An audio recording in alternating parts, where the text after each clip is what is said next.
Over the years, I've been dealing with the question of church-state relations in the context of taxation, and I've realized that there are a lot of misconceptions out there, one of which is that the churches don't pay tax.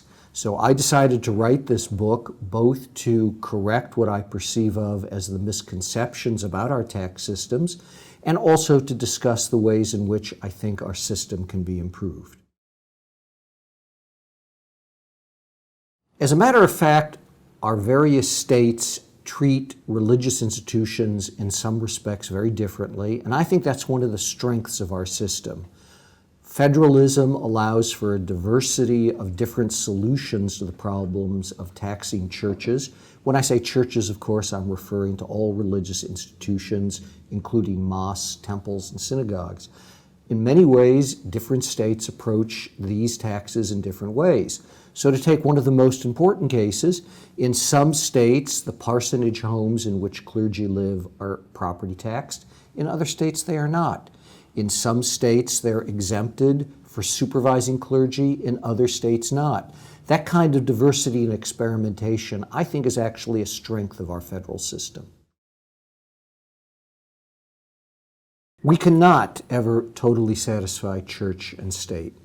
Our legal system has many important values that we must compromise and balance.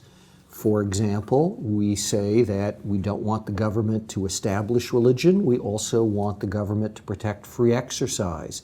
Sometimes those things have to be compromised. That's true of taxation. Under many circumstances, churches do and should pay tax. So, for example, in many states, churches collect and pay sales tax.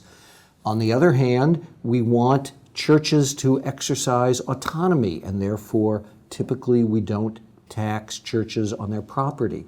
These kinds of compromising balances are inherent in a legal system and in a tax system, and they're one of the reasons why I wrote the book, to explore how different states arrive at different balances and different compromises of these concerns.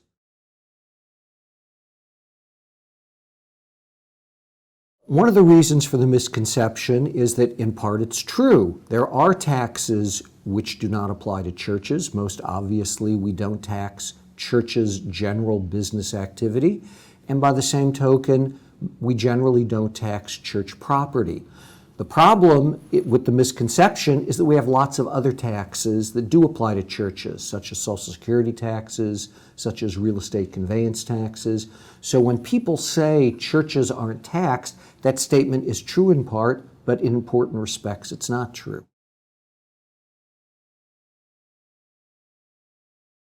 I'm very much a believer in American uniqueness on this issue.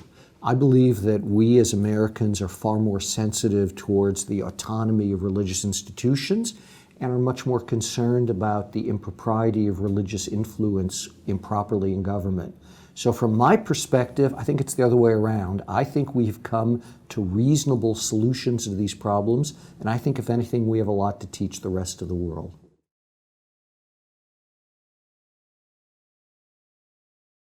I'm in favor of two changes to the status quo. On balance, I think the status quo that we've arrived at is sensible, but I'm in favor of two changes. First, I think in many states we can comfortably expand the sales tax obligations of churches and religious institutions.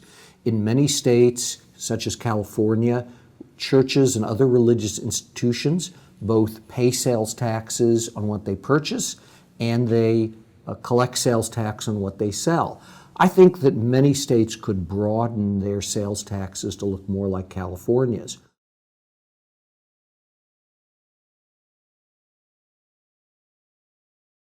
My greatest disagreement with the current administration is over the future of the Johnson Amendment. The Johnson Amendment is the provision of the Internal Revenue Code which prevents churches, as well as all other tax-exempt organizations, from participating in political campaigns.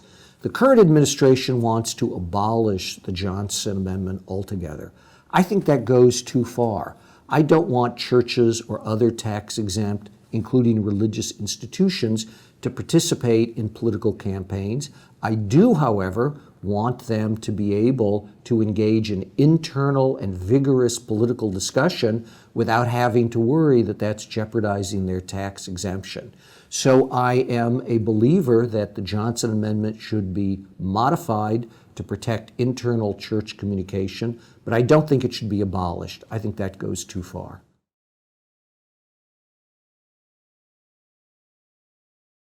The most important is this question of the Johnson Amendment. The president has promulgated an administrative policy, which I think ultimately is not persuasive, in order to reduce the application of the Johnson administration. And the House Appropriations Committee has approved a so-called budget rider, which would also inhibit the IRS from enforcing the Johnson Amendment. I think these provisions are both too narrow and too broad. They're too broad insofar as they would stop all enforcement of the Johnson Amendment. There are things we don't want churches doing in politics. We don't want churches to be conduits for campaign funds. On the other hand, I strongly agree that the churches, and again, church includes synagogues, temples, and mosques, they should be allowed to engage in very vigorous internal discussion without having to worry about their tax-exempt status. And in that sense, I'm in agreement with the current administration, but I would modify the Johnson Amendment, not repeal it.